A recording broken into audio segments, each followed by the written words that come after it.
इस धारावाहिक की घटनाएं और पात्र काल्पनिक है। इनका वास्तविक जीवन से कोई संबंध नहीं है।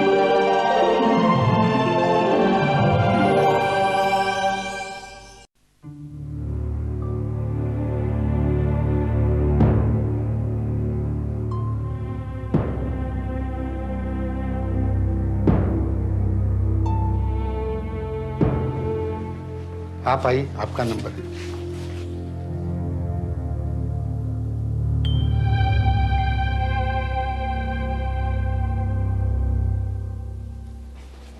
क्या मैं अंदर आ सकती हूँ?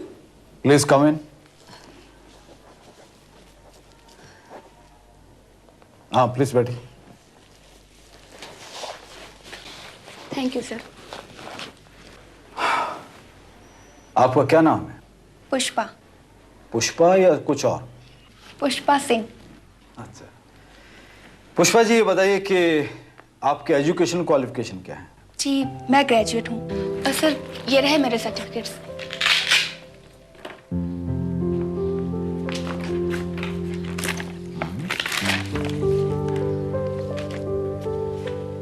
पुष्पा जी, आपने ग्रेजुएशन किए तो 4 साल हो गए हैं। इस बीच में आपने कहीं नौकरी की? जी नहीं सर, पढ़ाई खत्म होते ही मेरी शादी हो गई और शादी के 4 साल तक मैं हाउसवाइफ रही। 4 साल तक आप हाउसवाइफ बन के रही, तो अचानक ही नौकरी की कैसे सूझी आपकी? ज़रूरत सर, मेरी ज़रूरत ने मुझे नौकरी के लिए मजबूर किया। अखबार में जब आपकी कंपनी का विज्ञापन देखा तो बस मैंने अप्लाई कर दिया। Very good. पुष्पा जी, आपको मालूम है कि हमारी कंपनी एक्सपोर्ट इंपोर्ट का बिजनेस करती है। आप अपने आप को इस काबिल समझती हैं कि यहाँ आपको नौकरी मिल सके? सर अपनी काबिलियत तो मैं यहाँ काम करके ही प्रूव कर सकती हूँ। लेकिन आपको कोई एक्सपीरियंस नहीं और आपने कहीं काम भी नहीं किया। सर एक्सपीरियंस तो काम करके ही होता है और फिर हर आदमी कहीं ना कहीं से तो शुरुआत करता है ना। पुष्पा जी, आपकी बात सही है, लेकिन जितने भी लोग यहाँ इंटरव्यू देने आए हैं सबके पास एक्सपीरियंस है, काम का तजुर्बा है। आपको क्या लगता है कि आपको यहाँ काम मिल जाएगा? सर ये फैसला तो आपका है। मैं तो सिर्फ इतना जानती हूँ कि कभी कभी तजुर्बेकार लोग भी वो काम नहीं कर पाते जो एक नया आदमी कर लेता है। आपकी बातों से कॉन्फिडेंस झलकता है। Thank you sir. सर इसे विश्वास के बल पर तो मैं यहाँ नौकरी के लिए आई हूँ। और सर मैं आपको भरोसा दिलाती हूँ, अगर मुझे ये काम मिल गया तो मैं काम करके ही साबित कर दूंगी कि मैं इस नौकरी के योग्य हूँ। देखिए पुष्पा जी, यहाँ आने वाला हर आदमी यही दावा करता है। सर मैं कोई दिखावा या झूठा वादा नहीं कर रही। पुष्पा जी, मैं आप जैसी हाउसवाइफ से कोई टेक्निकल सवाल तो पूछ नहीं सकता। अच्छा आप ये बताएंगे कि हमारे ऑफिस में कितनी सीढ़ियां हैं? मेरा मतलब कि बाहर से लेके मेरे फ्लोर तक। अगर लिफ्ट नहीं होती तो उतनी ही जितनी आप चढ़कर आए होते। Excellent, beautiful. अब सर नौकरी के लिए निकली हूं तो इतनी होशियारी तो दिखानी ही होगी। बहुत अच्छा। अच्छा पुष्पा जी, आप बताएंगे कि आपके पति क्या करते हैं? वही जो मैं कर रही हूं। मेरा मतलब वो भी कहीं इंटरव्यू दे रहे होंगे। दरअसल हम दोनों को ही काम की तलाश है। यानी कि आपके पति भी बेरोजगार हैं? अब सर काम तो हर एक को कहीं ना कहीं मिल ही जाता है, लेकिन हर काम को कर पाना हर एक के वश की बात नहीं होती। अगर मैं आपको काम दूं तो आपके वश की बात होगी? सर अगर ये काम मेरे वश का नहीं होता तो शायद मैं यहाँ इंटरव्यू के लिए ही नहीं आती। Very good. अच्छा ये बताओ पुष्पा कि आपने इसके लिए सैलरी क्या एक्सपेक्ट की है? सिर्फ उतनी ही जो मेरे किए गए काम पर अफसोस ना पैदा करे, मेरे अंदर ऐसी भावना ना पैदा करे कि मैं काम तो इतना कर रही हूँ पर मुझे उसकी कीमत पूरी नहीं मिल रही। लेकिन पुष्पा जी, आप अपने काम की कीमत ज्यादा भी मांग सकती हैं। एनी हाउ, मैंने इस पोस्ट के लिए 3,500 रुपए की सैलरी तय की है। तो क्या सर आपने मुझे सिलेक्ट कर लिया? नहीं, ये मैं आपको सिर्फ सैलरी बता रहा हूं। आप सिलेक्ट हुई हैं या नहीं हुई हैं, ये आपको 2 दिन में पता चल जाएगा, क्योंकि कल इंटरव्यू और होने वाला है। ओके सर, तो अब मैं चलूं? Okay, will inform you. Thank you sir.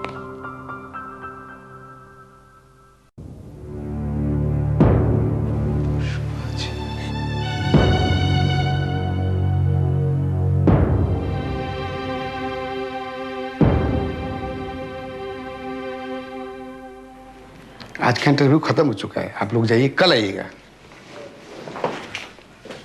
अरे सुनिए, साहब व्यस्त हैं क्या? क्यों?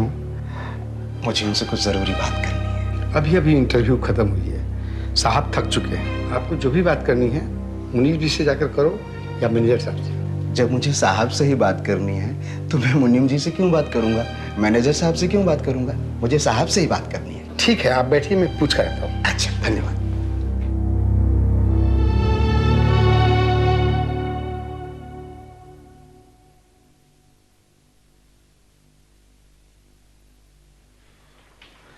साहब, वो हिम्मत आपसे बात करना चाहता है। क्या बात करना चाहता है? ये तो नहीं बताया साहब।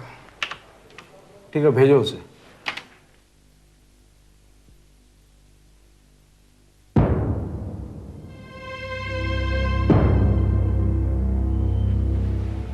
आप जाइए, साहब ने बुलाया है। अच्छा, धन्यवाद।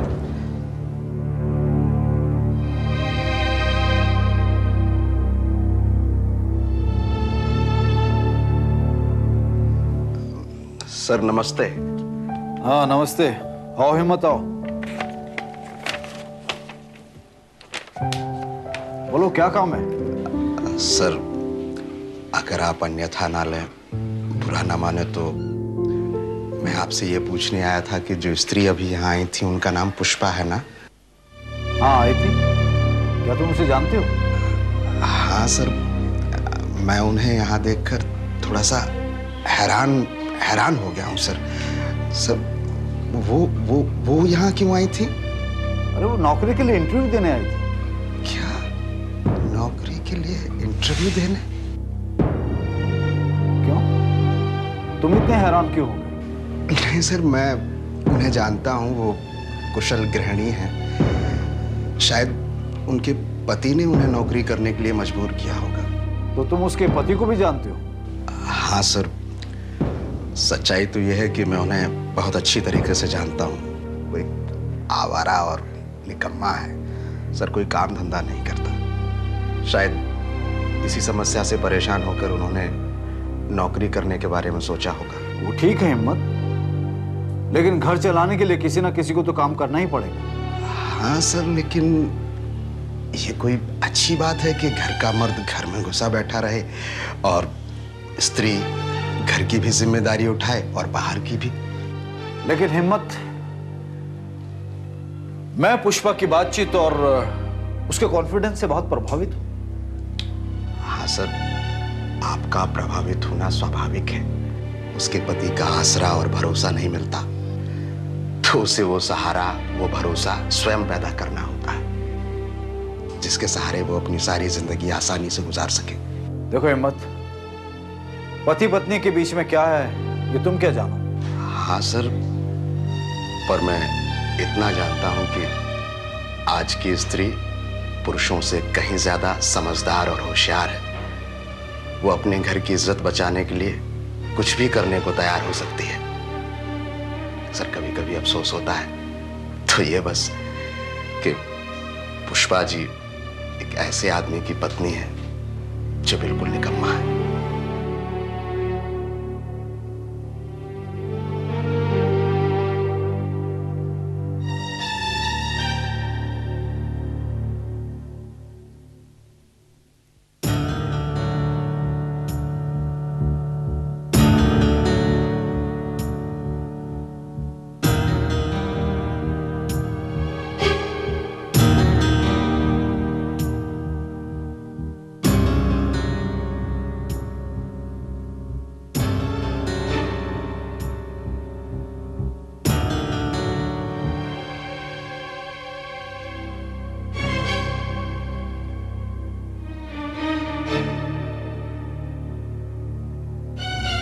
दे आए इंटरव्यू, मिल गई नौकरी?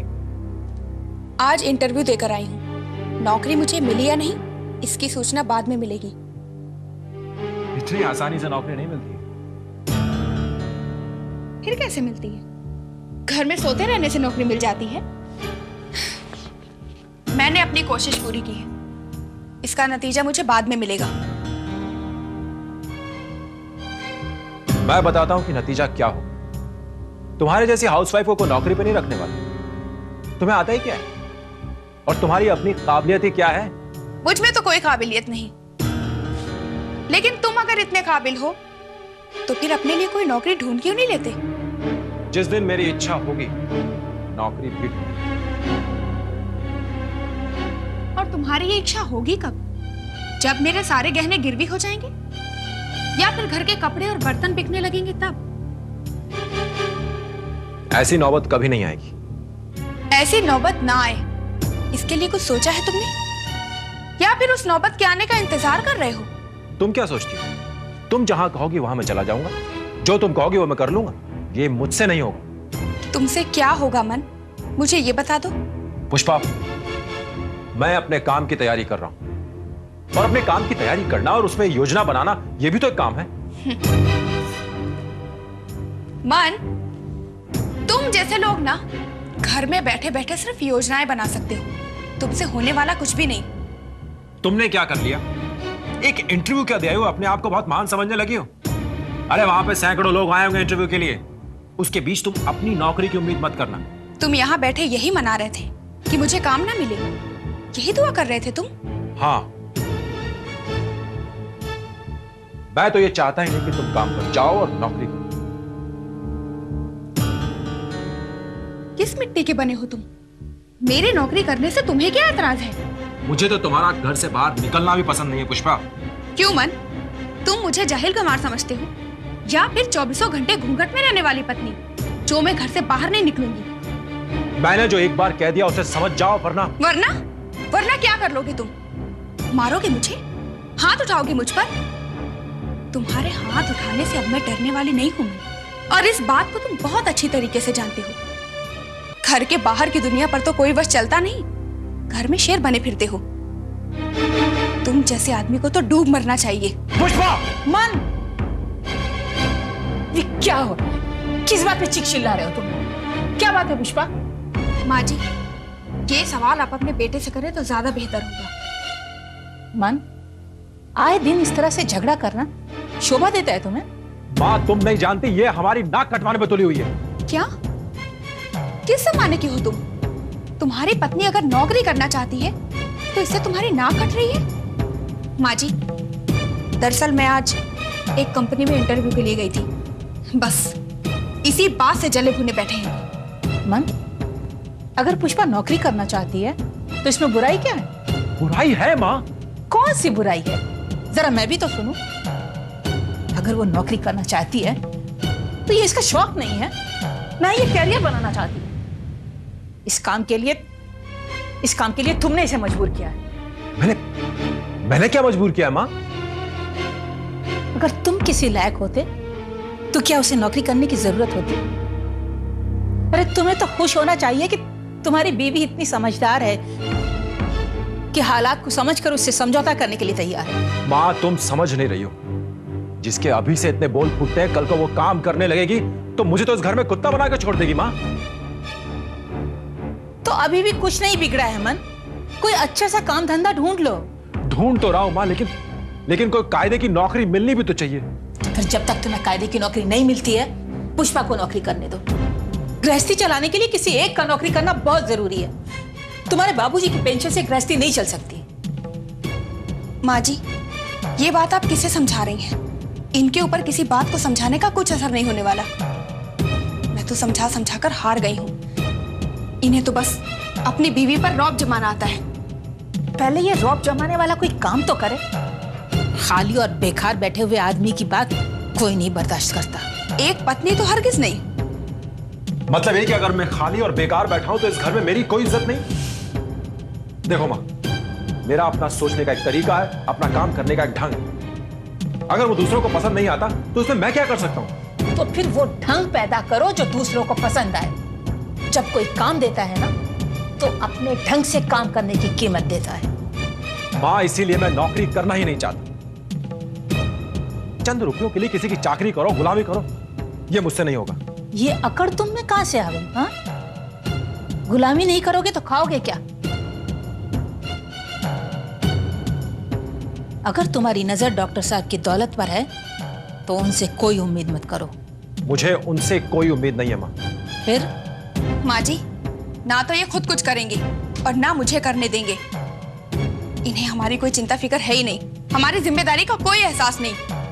ना जाने कौन सा कहाँ का बैंक बैलेंस रखा हुआ है जिसके लिए पूरे इत्मीनान से हाथ पर हाथ रखे हुए बैठे हुए हैं। बैंक बैलेंस हो या ना हो, लेकिन तुम काम नहीं करोगी। पागल हो गए हो तुम क्या? तुम्हारे इस झूठे घमंड से घर का खर्चा नहीं चलने वाला। पुष्पा अगर अपनी जिम्मेदारी समझ के नौकरी करना चाहती है तो वो जरूर करेगी। मैं पूरी तरह से उसके साथ हूं। पति पत्नी गृहस्थी की गाड़ी के वो पहिए होते हैं जो गाड़ी को आगे बढ़ाते हैं। अगर एक पहिया खराब हो जाता है तो दूसरा पहिया उसे आगे बढ़ाता है। पुष्पा की नौकरी करने से तुम्हारी शान में कौन सी कमी आ जाएगी? मैं भी देखता हूं मां की ये नौकरी कैसे करती है।